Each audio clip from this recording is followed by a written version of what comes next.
jump. You're just gonna jump? I might. Oh man. You think you can do it? Maybe.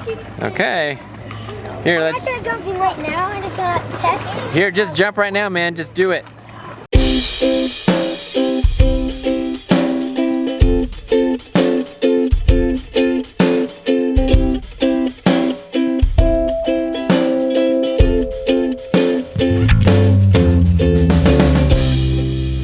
Today is day 4, and we're talking about our son Peter.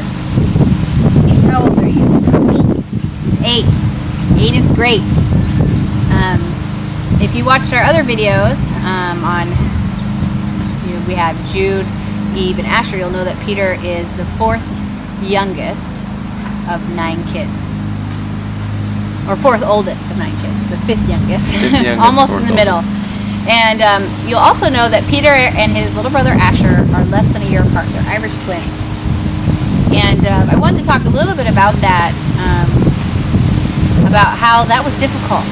It was difficult for me as a mom, but I think it was hard for Peter too. And first, probably 2.5 years of Peter's life were hard for him. It was hard for Peter to have another baby come into his life, and we didn't realize that when he was a baby. Yeah, we didn't recognize that the behaviors we were seeing in Peter weren't because he was a difficult child, but because he was a hurt child. And I kind of debated back and forth on whether or not I should talk about it, but I decided ultimately to talk about it because I think it's important. Sometimes we think, gosh, this child is so this or so that, and we don't take the time to say, what's happening?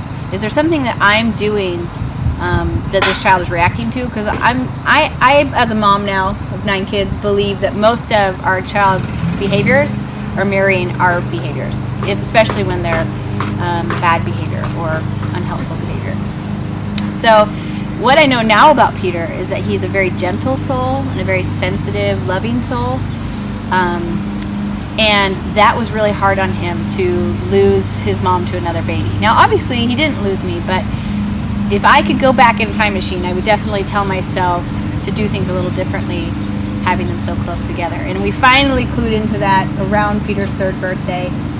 And as soon as we started to address his needs specifically, instead of just expecting him to get along, and to figure it out, then his behaviors changed drastically. Before that time, he was a pretty high need child. Right. And as soon as we had addressed his attachment with mom and reassured him of that, and also really worked on attachment, he became his gentle soul that he is now. I guess it never came to mind that Peter might have attachment issues because he wasn't adopted and he wasn't, in a rough place. A lot of attachment happens when children are, maybe neglected or abused, or when they've been institutionalized. But for Peter, it was a very slight attachment issue, but it was enough that we couldn't figure out how to parent him. As soon as we worked on connecting with him emotionally and reassuring him of that, and really spending time even doing things like I let Peter sleep in our bed. Remember, we brought him into our bed again for a while. I hope you're okay if we talk about this. Are you okay with that, Pete? Peter's kind of shy, but I want to talk about it so that when other kids feel like you, that maybe their mom and dad will see it, and then that can help them feel better. Some of the things we noticed about Peter before that time was that he didn't really like to hold our hand. He didn't like to look in our eyes. Now, it wasn't autism. We thought about that. He also had a really hard time. If I would tell Peter, "I love you, Peter," he would make noise and look away. Like I would try to hug him and say, "I love you," he would go la la la la la la or something like that because he was so uncomfortable with that, and that was an attachment issue. I'm mentioning that in case any of you parents out there, there might be only a couple of you, but it was such a blessing to realize that we were the cause of it, because then we could help Peter. He almost had like a grieving heart. It was really hard on him. When he was 4 months old, he got RSV and was in the hospital. That was traumatic for him. He was different. He was a different baby when he came home.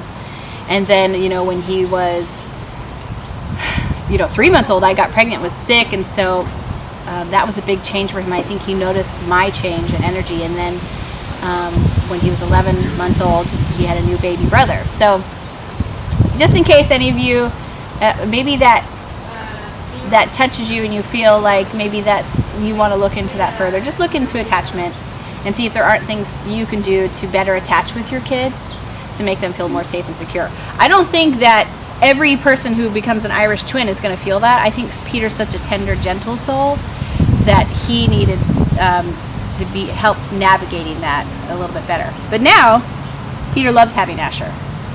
He likes to have others around him. He loves his older brothers, his older sisters. He always wants to be with them and to talk with them. Something we noticed is that Peter loves animals. He didn't love animals until we solved his attachment issues.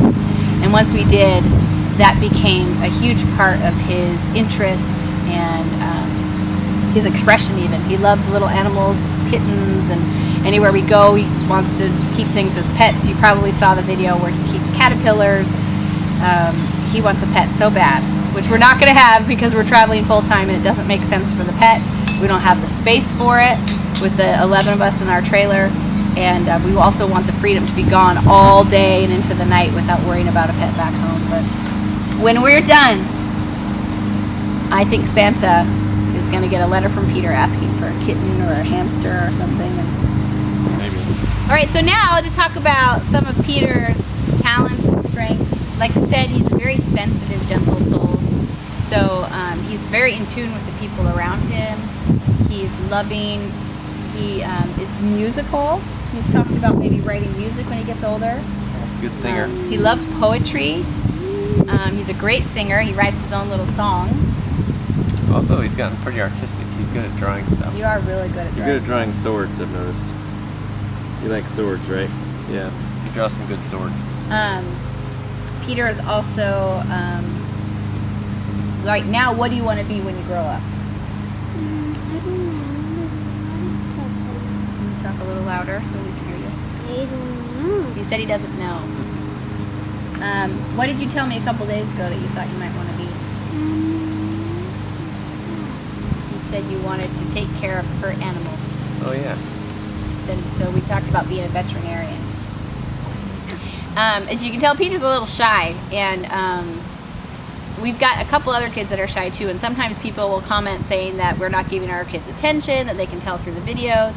But really, we just want to honor their desire to be a little bit more anonymous on the videos. Except for these videos. I know. Well, these are just getting to know each kid, and but you know, when we're out and about, some kids just don't want the camera on them, and so we hope that you guys will give us the benefit of the doubt that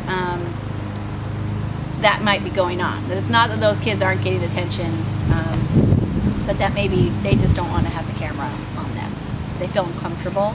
And we want them to have a good time because that's ultimately why we're on this trip. But Peter's happy to be on this trip, and he likes exploring and seeing new things. Yeah. So, Let's see, what else? anything else you want to share, Pete? Imaginary?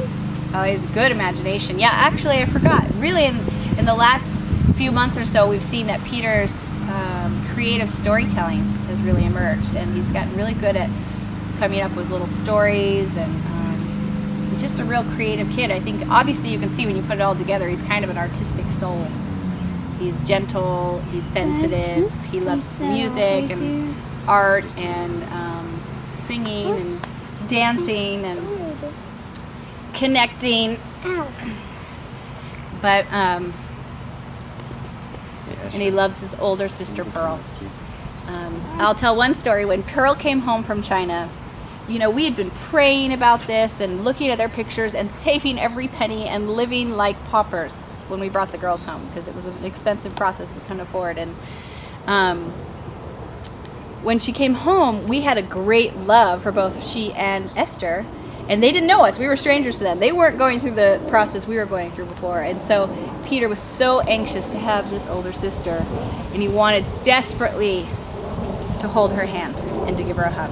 And Pearl was like totally weirded out. And I think at our first dinner where the girls were home, Peter was sitting next to her at the table and kept trying to reach under and hold her hand. And she was just like, stop it. But now, you guys, I've noticed that when we're out hiking and stuff, that she'll let you put your arm around her. Don't we have one of our think we have- videos? yeah, Which them- one is it where they're walking Where they're like arm in arm, yeah. So if you see that in the video where they're walking together arm in arm, you know that that's kind of a big deal. Oh, you love Terraria, right? You're super into that. And Not really. Pokemon too. Oh, not anymore. And Pokemon. Are you? Not anymore. Not anymore. Okay, Really? as of like 4 days ago, Terraria's out, and so is Pokemon. Good. Can we get rid of those cards then? Well, Pearl is still. Okay. Pearl's still doing it? Oh. Yeah, I kind of. You kind of are. I just like playing the video games. Okay. So that's Peter. He, I didn't know what Peter would be because he had a hard time the first couple years, but he's such a gift to us now. He's definitely a calming, soothing energy in our home. And we really appreciate you, Peter. We love you so much. You're such a special boy. So that's Peter. Tomorrow or on our next video, we'll be talking about Pearl. And talk, what? Oh, all right. All right. Thanks, guys. Can you say bye, Peter? Say bye. Actually say bye, Peter. Bye. Bye, Peter. Bye. All right.